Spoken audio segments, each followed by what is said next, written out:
خان صاحب میں بتا رہی ہوں، میں اپنی بچی کا نکاح اس 32 سالہ مرد کے ساتھ نہیں کروں گی۔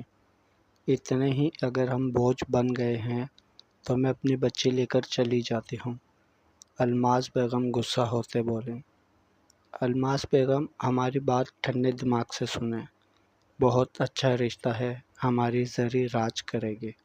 امان صاحب نے اپنی موٹی عقل والی بیوی کو سمجھانا چاہا، اگر اتنا ہی کوئی اچھا رشتہ ہے تو اپنی بھتیجی کا کیوں نہیں کر دیتے؟ الماس بیگم نے جل کر کہا، آپ کا دماغ ٹھیک ہے؟ یہ کیسی باتیں کر رہی ہیں؟ وہ بہت چھوٹی ہے۔ امان صاحب بات سن کر بھڑک اٹھے تھے۔ اتنی بھی کوئی چھوٹی نہیں ہے، بالغ ہو گئی ہے اور اچھا ہے، جلدی جان چھوڑ آئے گی۔ اس منحوس سے آخر کب تک آپ اپنی بچی کا حق اس کو دیتے رہیں گے؟ الماس خاتون نے زہر اگلتے لہجے میں کہا، پھر بھی خاتون، وہ ابھی بچی ہے، صرف 16 سال کی ہے ابھی۔ امان صاحب نے فکر مند لہجے میں کہا، بس آپ نے جو کرنا ہے کریں، پر مجھ سے یا میری بچی سے کوئی امید نہیں رکھنا۔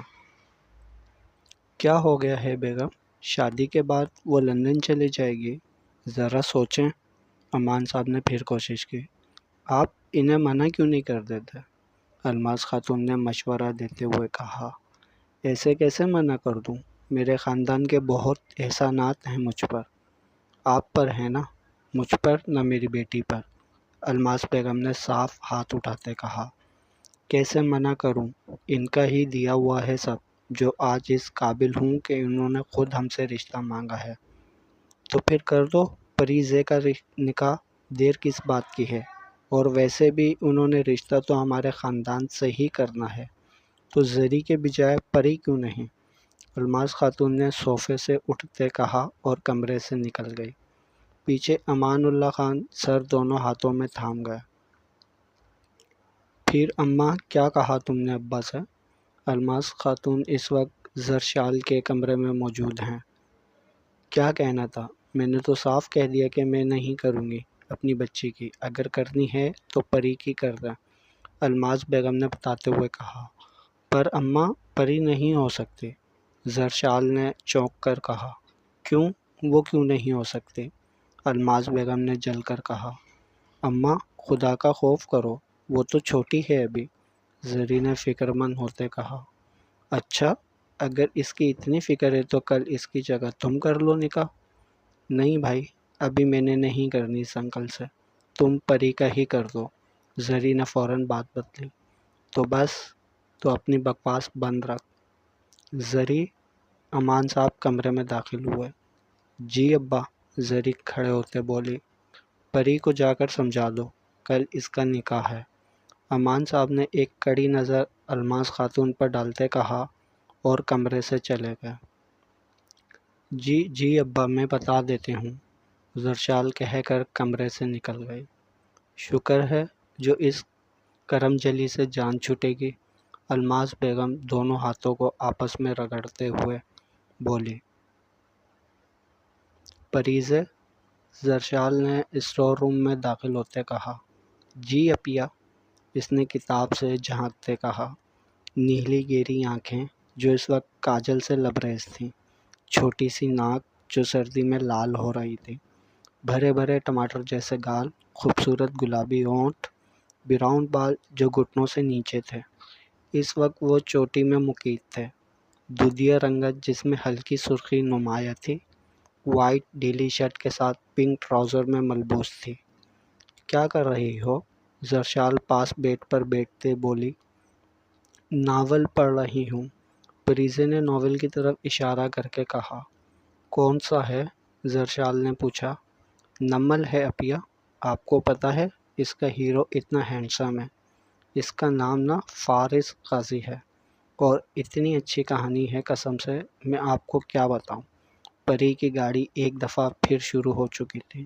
بس پری، بریک پہ پاؤں رکھو، زرشال نے ٹوکتے کہا۔ آپ نا کبھی بھی میری بات نہیں سنتی، پری ناک سکوڑتے بولی۔ اچھا میری بات سنو، ضروری بات کرنی ہے، ادھر تو دیکھو، زرشال نے اس کا منہ اپنی طرف کرتے کہا۔ بولیں، پری نے ناراض ہوتے کہا۔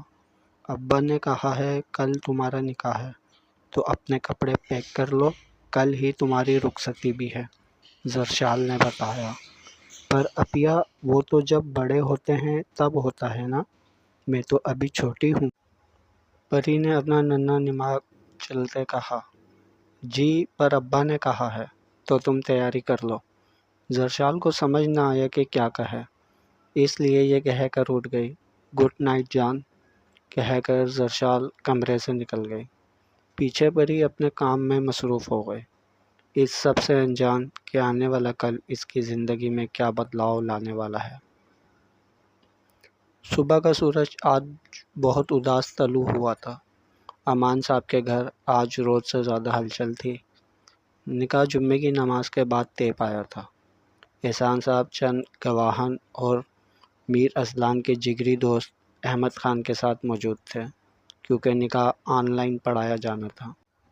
پری اس وقت سادہ سے سفید شلوار قمیض میں تھی، ساتھ میں لال دوپٹہ اوڑھا ہوا تھا۔ لمبے بال ڈھیلی سی چوٹی میں مقید تھے، چہرہ ہر عارضی چیز سے پاک تھا۔ وہ آج اس سادہ سے سوٹ میں بھی قیامت ڈھا رہی تھی۔ پری بیڈ پر بیٹھی اپنے کپڑے بیگ میں رکھ رہی تھی جو وہ ساتھ لے کر جا رہی تھی، جب اس کے چچا جان اور قاضی صاحب اندر داخل ہوئے۔ امان صاحب نے آ کر سر پر ہاتھ رکھ کر ماتھے پہ بوسہ دیا۔ مولوی صاحب نے نکاح شروع کیا۔ اس طرح وہ معصوم اور ناسمجھ لڑکی اپنے سے کافی بڑے مرد کے حوالے کر دی گئی۔ رخصتی کے بعد وہ لوگ واپسی کے لیے نکل گئے تھے۔ اس وقت وہ لوگ جہاز میں سوار تھے۔ بھابھی آپ کچھ کھائیں گی؟ احمد نے پوچھا، کیونکہ وہ پری کے ساتھ ہی بیٹھا تھا۔ ہاں بھائی، مجھے نا بہت زیادہ والی بھوک لگی ہے، پر نا میرے پاس پیسے نہیں ہیں اور میں چچا جان سے بھی پیسے لینا بھول گئی، تو نا اب گھر جا کر ہی کھا لوں گی۔ پری نے آنکھیں پٹ پٹاتے معصومیت بھرا جواب دیا۔ یہاں پر فری ملتا ہے، احمد نے بتاتے ہوئے ایک بٹن پریس کیا جس سے ایئر ہوسٹس ان کی طرف آئے۔ یس سر، ایئر ہوسٹس نے قریب آتے کہا۔ 2 چکن برگر وتھ چلی گارلک سوس، احمد نے آرڈر دیتے کہا۔ آپ کو انگلش بھی آتی ہے؟ پری نے جوش سے پوچھا۔ جی، جہاں ہم رہتے ہیں وہاں یہی بولی جاتی ہے، احمد نے پری کے معصوم چہرے کو دیکھتے کہا۔ کوئی اتنا خوبصورت اور معصوم ہو سکتا ہے؟ احمد نے ایک بھرپور نظر پری پر ڈالتے دل میں سوچا۔ بھائی اس بٹن سے کیا ہوتا ہے؟ پری نے ایک بٹن کی جانب اشارہ کرتے کہا۔ آپ خود دیکھ لیں میری لٹل سسٹر، احمد پری کی آواز سے ہوش کی دنیا میں آتا بولا۔ پری نے جیسے ہی بٹن پریس کیا، ایک پردے کی دیوار دونوں کے بیچ حائل ہو گئی۔ احمد بھائی، مجھے آپ نظر کیوں نہیں آ رہے؟ پری نے پوچھا۔ جو بٹن پریس کیا تھا وہ دوبارہ کریں، پری نے برگر کی بائٹ لیتے کہا۔ پری نے دوبارہ دبایا تو وہ پردہ غائب ہو گیا۔ ہائے شکر، میں سمجھی کہ پری اندھی ہو گئی ہے، پری نے احمد کے ہاتھ سے برگر لیتے کہا۔ بھابھی آپ کتنی معصوم ہیں، احمد نے اس کی بات پر ہنستے ہوئے کہا، جس سے احمد کے گال پر ڈمپل نمایاں ہوا۔ ہائے اللہ، آپ کا ڈمپل تو بالکل سالار سکندر جیسا ہے، پری نے ہاتھ سے چھوتے کہا۔ شکریہ، پر یہ سالار سکندر کون ہے؟ احمد نے مسکراتے کہا۔ آپ سالار سکندر کو نہیں جانتے؟ پری بے یقینی سے آنکھیں پھیلاتی بولی۔ نہیں، احمد نے آہستہ آواز میں کہا کہ شاید اس سے بہت بڑی غلطی سرزد ہو گئی کہ وہ پری کے سالار سکندر کو نہیں جانتا۔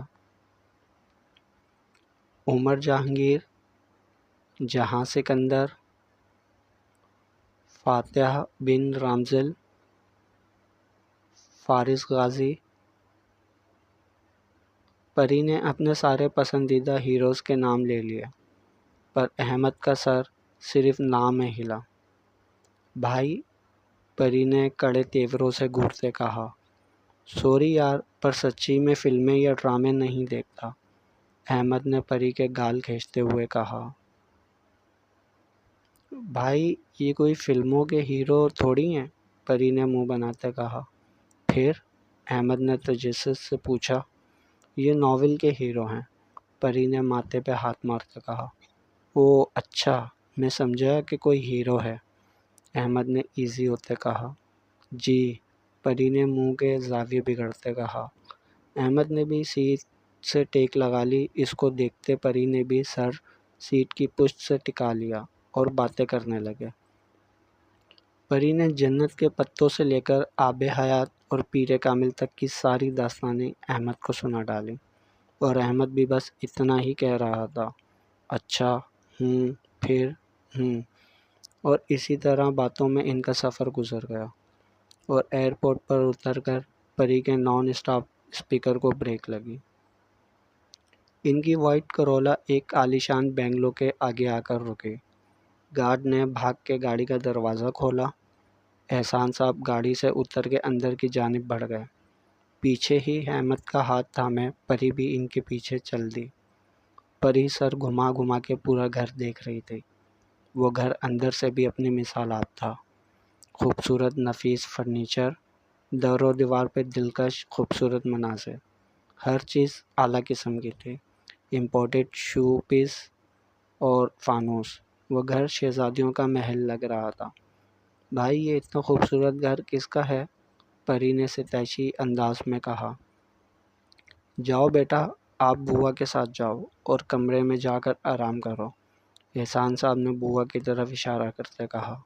جی دادا جان، پری ادب سے کہتی بوا کے پیچھے چل دی۔ پیچھے احمد اور احسان دونوں ہی لاؤنج میں بیٹھ کے اذلان کا انتظار کرنے لگے۔ وہ دونوں لاؤنج میں بیٹھے چائے پی رہے تھے جب وہ اپنی مغرورانہ چال چلتے ہوئے لاؤنج میں داخل ہوا۔ سانولی رنگت مگر پرکشش، جو ایک دفعہ دیکھنے والے کو دوبارہ دیکھنے پر مجبور کرتی تھی۔ کالے سلکی بال جو جیل لگا کے سیٹ کیے ہوئے تھے، بھوری طلسماتی آنکھیں جن میں سر تاثر ہی پایا جاتا تھا، تھوڑی بڑی ہوئی داڑھی، درمیانی مگر خوبصورت مونچھیں، انابی لب جن پر مسکراہٹ کم ہی دکھائی دیتی تھی، چوڑا کثرتی سینہ، 6 فٹ سے نکلتا لمبا قد۔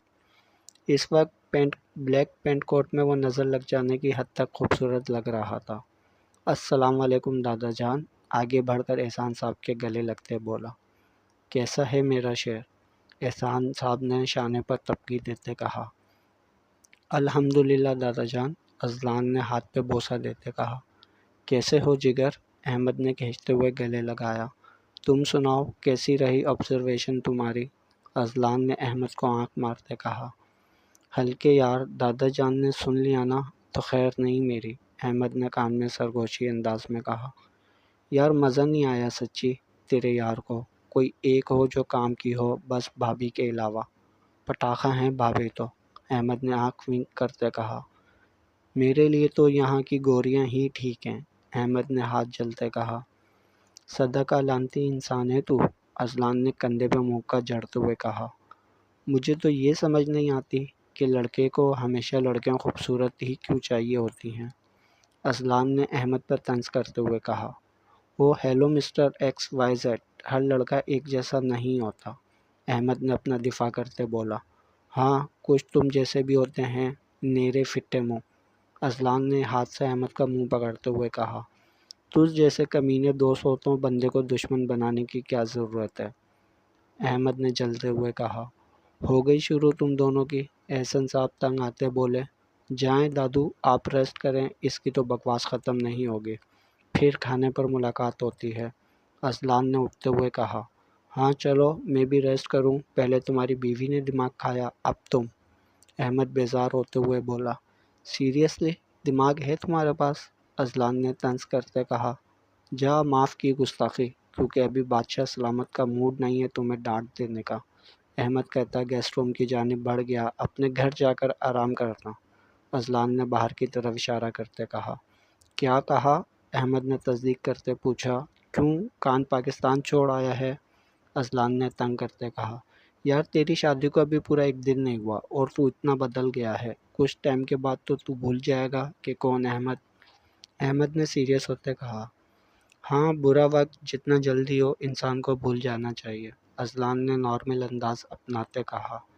ایک نمبر کا کتا انسان ہے تو، احمد اذلان کے منہ کا جھڑتے بولا۔ چل میں جا رہا ہوں اپنے کمرے میں، دوبارہ نظر نہ آنا، اذلان مسکراتا سیڑھیاں چڑھ گیا۔ سالے، میں بھی اب یہیں رہوں گا، احمد پیچھے سے چلاتے کہا۔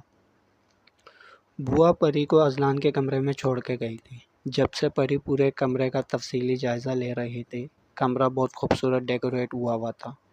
پورا کمرہ بلیک اور گولڈن کے کمبینیشن میں سجایا گیا تھا۔ فرنیچر، پردے، یہاں تک کہ کارپٹ بھی بلیک گولڈن کے کمبینیشن میں تھے۔ ہائے اللہ، یہ کمرہ تو بالکل ڈراموں جیسا ہے، پری نے خوشی سے بائیں پھیلاتے گول گول گھومتے بولی۔ اتنے سارے پرفیوم تو کسی دکان میں ہوتے ہیں، پری ڈریسنگ پر موجود پرفیوم دیکھتے بولی۔ ڈریسنگ پہ کثیر تعداد میں پرفیوم کی کلیکشن موجود تھی۔ پری ایک ایک کر کے پرفیوم چیک کر رہی تھی۔ کیا کر رہی ہو تم میرے کمرے میں؟ ابھی خوش ہوتے ہوئے پری پرفیوم دیکھ ہی رہی تھی جب وہ غصے سے دھاڑتا کمرے میں داخل ہوا۔ پری اس پڑنے والی افتاد کے لیے تیار نہیں تھی۔ اس کی دھاڑ پر ڈر کے اچھلی، جس سے اذلان کا مہنگا ترین پرفیوم ہاتھ سے چھوٹ کر زمین کی نظر ہو گیا۔ کمرے کی فضا میں ایک دل فریب خوشبو پھیل گئی۔ تمہاری ہمت کیسے ہوئی اس کمرے میں آنے کی؟ اذلان نے پری کا منہ دبوچتے کہا۔ میں کچھ پوچھ رہا ہوں جاہل لڑکی، اذلان نے منہ پر گرفت بڑھاتے کہا۔ درد کی شدت سے پری کی آنکھوں میں نمی امڑ آئی۔ اذلان، احسان صاحب کی آواز پر اذلان نے پری کا منہ چھوڑا۔ احسان صاحب جو کسی کام سے آئے تھے اذلان کے کمرے میں، سامنے کا منظر دیکھ کے ان کا دماغ گھوم گیا۔ دادا جان، وہ اذلان نے کچھ کہنا چاہا جبکہ پری بھاگ کر احسان صاحب کے پیچھے کھڑے احمد کے سینے لگ کے رونے لگی۔ احمد اذلان کی شور مچاتی آواز سن کر آیا تھا۔ پری کے اس طرح رونے سے احمد کے دل کو کچھ ہوا۔ کوئی بات نہیں، احسان صاحب نے چپ کرواتے کہا۔ دادا جان، آپ اس 2 ٹکے کی لڑکی کے لیے مجھے چپ کروا رہے ہیں، اذلان نے حقارت اور غصے کی ملی جلی کیفیت سے پری کی طرف دیکھتے کہا۔ بکواس بند کرو اپنی، جسے تم 2 ٹکے کی کہہ رہے ہو بیوی ہے تمہاری، احمد نے بھی اس ہی کے انداز میں دانت پیستے کہا۔ کیا مطلب بیوی؟ اذلان نے روتی ہوئی پری کو دیکھتے ہوئے حیران ہوتے پوچھا۔ ہاں بیوی، احمد نے اس کو باور کرتے کہا۔ دادو، آپ نے کہا تھا کہ رخصتی، اذلان نے بھی بات مکمل نہیں کی تھی جب احسان صاحب نے اس کو ہاتھ کے اشارے سے چپ کروایا۔ احمد، پری کو باہر لے کر جاؤ، احسان صاحب نے احمد کو اشارہ کرتے کہا۔ احمد پری کو اپنے ساتھ لگائے باہر لے گیا۔ دادا جان، آپ نے کہا تھا کہ رخصتی ابھی نہیں ہوگی، تو یہ سب کیا ہے؟ اذلان نے فوراً بات شروع کی۔ بیٹا، رخصتی تو ابھی نہیں ہوتی اگر یہ امان اللہ کی اولاد ہوتی، احسان صاحب نے صوفے پر بیٹھتے بات جاری رکھی۔ کیا مطلب دادو؟ اذلان نے احسان صاحب کے سامنے بیٹھتے کہا۔ یہ امان اللہ کی اپنی بیٹی نہیں، ان کی یتیم بھتیجی ہے۔ 3 سال کی تھی جب ماں کا انتقال ہو گیا، اس کے بعد باپ نے پرورش کی۔ 10 سال کی ہوئی تھی تو باپ کا سایہ بھی سر سے اٹھ گیا، جب سے اپنے چچا کے پاس تھی۔ رخصتی اس لیے کی کہ اب وہ ہماری بلکہ تمہاری عزت ہے، وہاں رہ کر اب بھی وہ ظلم برداشت کرے یہ ہمیں گوارا نہیں۔ ظلم تو تم نے بھی آتے ہی کیا اس معصوم پر، کوئی ایسا کرتا ہے؟ احسان صاحب نے آخری بات تنزیہ کی۔ دادو، مجھے پتہ نہیں تھا، میں سمجھا کہ وہ میڈ ہے، شرمندہ ہوں میں، اذلان نے سر جھکاتے کہا۔ اچھا، میڈ ہوتی تو تم ایک عورت پر ہاتھ اٹھا سکتے ہو، یہ تربیت تو نہیں کی تمہاری ہم نے۔ دادا جان، معذرت کر تو رہا ہوں، اذلان نے بے بس ہوتے کہا۔ اب وہ تمہاری ذمہ داری ہے، کسی قسم کی کوئی کوتاہی میں برداشت نہیں کروں گا، سمجھے؟ احسان صاحب نے وان کرتے انداز میں کہا۔ پر دادا جان، وہ مجھ سے بہت چھوٹی ہے، اذلان نے اپنی دونوں کی عمروں کا فرق بیان کیا۔ مجھے پتہ ہے، وہ 16 سال کی ہے اور تم 32 سال کے، پر وہ تمہارے لیے پرفیکٹ ہے۔ اپنی معصومیت سے وہ تمہاری زندگی میں خوشیاں لے آئے گی۔ وہ بہت معصوم اور ناسمجھ ہے، اس کو تو ابھی یہ بھی نہیں پتہ کہ شوہر کے بیوی پر کیا حقوق ہوتے ہیں، تو تم ابھی اس کو ٹائم دو گے، اس کی ہر غلطی کو نظر انداز کرو گے اور پیار سے سمجھاؤ گے، آئی سمجھ؟ احسان صاحب نے سمجھاتے ہوئے کہا۔ جی دادا جان، اذلان بور ہوتے ہوئے بولا۔ بڑے صاحب، کھانا لگ گیا ہے، نوکر نے آگاہ کرتے کہا۔ چلو آ رہے ہیں، احسان صاحب نے کھڑے ہوتے ہوئے کہا۔ پیچھے ہی اذلان بھی کمرے سے نکل گیا۔ کیا کھائے گی میری پرنسس؟ احمد نے پری سے پوچھا، جو ٹیبل پر موجود اتنا سارا کھانا دیکھ کر حیران ہو رہے تھے۔ بھائی، اتنا سارا کھانا کیوں بنایا ہے؟ کوئی آ رہا ہے کیا؟ پری نے تعجب سے پوچھا۔ نہیں، کوئی نہیں آ رہا، یہ سب آپ کے لیے بنایا ہے، احمد نے ہنستے کہا۔ سچی؟ اتنا کچھ؟ پری نے خوش ہو کر پوچھا۔ جی میری جان، احمد پری کے گال کھینچتے بولا، جس پر پری جھینپ سی گئے۔ آپ بہت اچھے بھائی، اور دادو جان بھی، پری نے تعریف کرتے کہا۔ اتنے میں ہی اذلان اور احسان صاحب بھی آ کر بیٹھ گئے۔ احسان صاحب سربراہی کرسی پر، جبکہ اذلان احمد کے سامنے بیٹھ گیا۔ اذلان کو دیکھ کر پری ڈر کے احمد کے ساتھ چپک گئی۔ احسان صاحب کے ساتھ ساتھ اذلان نے بھی نوٹ کیا۔ مارے غصے کے اذلان نے جبڑے بھینچ لیے اور بغیر کسی سے کچھ کہے اپنی پلیٹ پر جھک گیا۔ کھانے سے فارغ ہو کر وہ لوگ لاؤنج میں موجود تھے۔ احمد پری کے سامنے بیٹھا تھا۔ پری احمد سے کافی گل مل گئی تھی اور احمد نے بھی دل سے اپنی چھوٹی بہن مانا تھا۔ احسان صاحب فون پر کسی سے مصروف تھے، جبکہ اذلان سنگل صوفے پر بیٹھا تھا۔ بظاہر تو وہ فون میں مصروف تھا، مگر تمام توجہ پری کی باتوں پر تھی، جو احمد سے اپنے بچپن کی باتیں کر رہی تھی۔ چلو احمد، کافی دیر ہو گئی ہے، احسان صاحب صوفے سے کھڑے ہوتے ہوئے بولے۔ جی دادا جان، چلیں، احمد کھڑا ہوتے بولا۔ اذلان بھی ساتھ ہی کھڑا ہو گیا۔ ہم کہاں جا رہے ہیں بھائی؟ پری احمد سے پوچھتے بولی۔ آپ نہیں چندہ، میں اور دادو جان جا رہے ہیں۔ احمد پری کے بالوں پہ بوسہ دیتا بولا۔ کیوں؟ پری نے ناسمجھی سے پوچھا۔ کیونکہ آپ یہاں رہو گی، آپ کو تو اچھا لگا تھا نا یہ گھر۔ میں اکیلی کیسے رہوں گی؟ مجھے ڈر لگتا ہے اکیلے بھائی، پری روحان سی ہوتے ہوئے بولی۔ نہیں میری بیٹی اکیلی تھوڑی ہے، اذلان ہے نا ساتھ، احسان صاحب نے پری کو خود سے لگاتے کہا۔ نہیں دادو، یہ پھر ماریں گے، پری احسان صاحب کا ہاتھ پکڑتی مدھم لہجے میں بولی، جس کو اذلان اور احمد نے بھی بخوبی سن لیا تھا۔ نہیں میری بیٹی، اذلان تو آپ کا شوہر ہے نا، وہ کیوں مارے گا؟ وہ تو پہلے سے غلطی ہو گئی، وہ شرمندہ ہے اپنے کیے پر، احسان صاحب نے سر پر ہاتھ پھیرتے کہا۔ نہیں مجھے آپ دونوں کے ساتھ جانا ہے، مجھے آپ دونوں کی بہت یاد آئے گی نا، پری نے بازی دھوتے کہا۔ ہم ملنے آئیں گے اپنی بیٹی سے، اور آپ بھی آنا اذلان کے ساتھ، احسان صاحب نے پری کا ماتھا چومتے کہا۔ پکا آپ مجھ سے ملنے آئیں گے نا؟ پری احمد اور احسان صاحب کی طرف دیکھتے کنفرم کرنے لگی۔ جی چندہ، احمد پری کے گال کھینچتے ہوئے بولا۔ وہ ان دونوں سے مل کر روانہ ہو گئے۔ پری جب تک کھڑی رہی جب تک ان کی گاڑی نظروں سے اوجھل نہیں ہو گئی۔ واپس اندر آئی تو جب تک اذلان اوپر جا چکا تھا۔ اب میں کون سے کمرے میں جاؤں؟ ان سے پوچھ لوں، اگر وہ غصہ کرے تو، اتنے غصے والے لگتے تو نہیں ہیں، اور ویسے بھی دادو نے کہا تھا کہ ان سے غلطی ہو گئی تھی، پر سوری بھی نہیں کہا۔ پری سیڑھیوں پر کھڑی اذلان کی ذات پر تبصرے کر رہی تھی۔ پری کمرے میں آئی تو دروازہ پہلے ہی کھلا ہوا تھا، شاید اس کی وجہ سے بند نہیں کیا تھا۔ اندر داخل ہوئی تو وہ سامنے ہی صوفے پہ بیٹھا، لیپ ٹاپ گود میں رکھے شاید کوئی کام کر رہا تھا۔ بلیک ٹراؤزر کے ساتھ ہلکی گرے رنگ کی ٹی شرٹ پہنی ہوئی تھی، بال ماتھے پر بکھرے ہوئے تھے۔ وہ سنیں، پری قدم قدم چلتی اذلان کے قریب جا کر رکتی بولے۔ بولو، اذلان نے بغیر نظر اٹھائے کہا۔ وہ مجھے نیند آ رہی ہے تو، پری ہکلاتے ہوئے بولی۔ تو کیا میں اپنی گود میں سلاؤں یا لوری دوں؟ اذلان نے غصہ بھری آواز میں پری کی آواز کاٹتے کہا۔ میں پری کے گلے میں آنسوؤں کا پھندا اٹکنے لگا، جس سے اسے بولا بھی نہیں گیا۔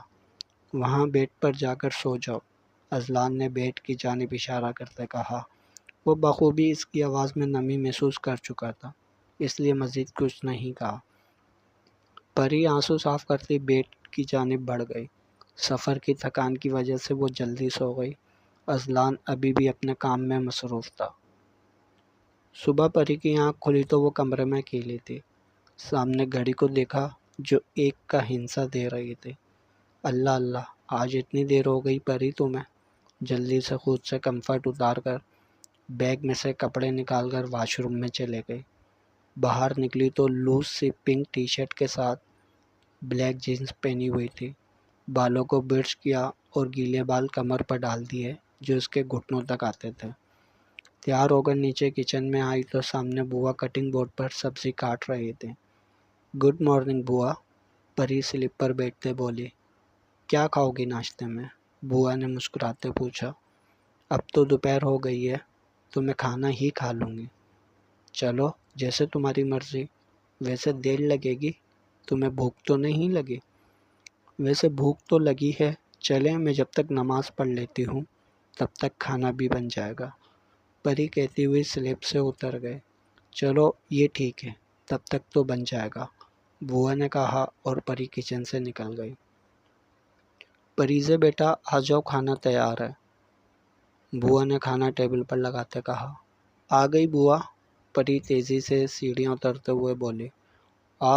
بوا ٹیبل پر سلاد رکھ رہی تھی جب فضا میں پری کی چیخ گونجی، یا اللہ خیر! بوا جلدی سے کچن سے نکلتی سیڑھیوں کے پاس گئی جہاں پری ہوش و حواس سے بیگانے گری ہوئی تھی، سر سے خون نکل رہا تھا۔ پری میری بچی، آنکھیں کھولو۔ بوا اس کا سر اپنی گود میں رکھتی چہرہ تھپتھپا رہی تھی۔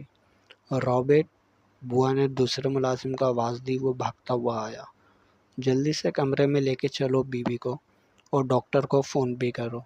بوا اور رابرٹ مل کر پری کو کمرے میں لے آئے اور ڈاکٹر پٹی کر کے چلا گیا۔ پری ابھی دوائی کے اثر میں سو رہی تھی جب اذلان آیا۔ کمرے میں داخل ہوتے پہلی نظر اس پر گئی، ماتھے پر پٹی دیکھی تو تشویش ہوئی۔ نیچے کھانا کھانے گیا تو بوا سے پتہ چلا اذلان نے کوئی خاص رد عمل نہیں دیا۔ واپس کمرے میں آیا تو بیڈ خالی تھا اور واش روم سے پانی گرنے کی آواز آ رہی تھی۔ سر جھٹکتا بیڈ پر جا کر لیپ ٹاپ کھولے مصروف ہو گیا۔ ابھی تھوڑی دیر گزری تھی جب واش روم کا دروازہ کھولے وہ باہر نکلی۔ اذلان نے نظر اٹھا کر دیکھا، سفید دھلا دھلایا چہرہ سفید چادر میں مقید تھا۔ پری بغیر اسے دیکھے جائے نماز اٹھائے کمرے سے نکل گئی۔ اذلان کو بہت برا لگا تھا اپنا آپ ایسے اگنور کرنا، غصے میں اب اس سے کام بھی نہیں ہو رہا تھا۔ ارے میری بچی نیچے کیوں آئی؟ بوا پری کو آتا دیکھ کر بولی۔ بوا ٹھیک ہوں اب، پری نماز کے لیے باندھا گیا دوپٹہ کھولتے بولی۔ کچھ چاہیے تھا؟ بوا نے مگ میں کافی ڈالتے پوچھا۔ جی بھوک لگی ہے۔ پری اب بالوں کو جوڑے سے آزاد کر رہی تھی، لمبے بال کسی آبشار کی طرح کمر پر بکھر گئے۔ اچھا تم یہ کافی اذلان بابا کو دے آؤ، تب تک میں کھانا گرم کرتی ہوں، بوا پری کے سامنے کافی رکھتی بولی۔ میں؟ پری نے خود کی طرف انگلی کرتے کہا۔ ہاں بیٹا تم، اب جلدی سے جاؤ ورنہ ٹھنڈی ہو گئی تو غصہ کرے گا۔ مرتی کیا نہ کرتی، کافی لے کر کمرے کی جانب چل دی۔ پری کمرے میں داخل ہوئی تو اذلان کچھ ڈاکومنٹس کھولے بیٹھا تھا۔ پری قدم قدم چلتی آئی، ابھی وہ ٹیبل سے دور تھی۔ جب اس کا پاؤں قالین میں اٹکا تو چائے ہاتھ سے چھوٹ کر ڈاکومنٹس پر گر گئی۔ تم اندھی ہو، نظر نہیں آتا؟ اذلان غصے سے پھنکارا۔ وہ میں، پری نے اپنا امڑ آنے والے آنسوؤں کو روکتے ہوئے بولنے کی کوشش کی۔ کیا وہ میں لگا رکھی ہے؟ اتنے اہم ڈاکومنٹس تھے میرے، دادو جان نے بھی نا مصیبت گلے ڈال دی ہے۔ اذلان بالوں میں ہاتھ پھیرتا اپنا غصہ کنٹرول کر رہا تھا۔ پری تو خود کے لیے استعمال مصیبت کے الفاظ میں گم تھی جب اذلان نے جھنجھوڑا۔ اب کھڑی کیا شکل دیکھ رہی ہو؟ نکلو کمرے سے، اذلان نے بازو جھنجھوڑتے کہا۔ پری بھاگتے ہوئے کمرے سے نکل گئی۔ پیچھے اذلان اپنا سامان اٹھانے لگا۔ جاری ہے بقیہ اگلے پارٹ میں۔ تمام پارٹس پڑھنے کے لیے چینل کو سبسکرائب کر لیں تاکہ جب نیا پارٹس آئے تو آپ سب کو مل جائے۔ سبسکرائب کے ساتھ گھنٹی کے بٹن کو بھی پریس کر دیں تاکہ آپ کے نوٹیفیکیشن مل جائے۔ یہ ناول کیسا لگا کمنٹس میں اپنی رائے ضرور دیں اور ویڈیو کو لائک بھی ضرور کر دیا کریں۔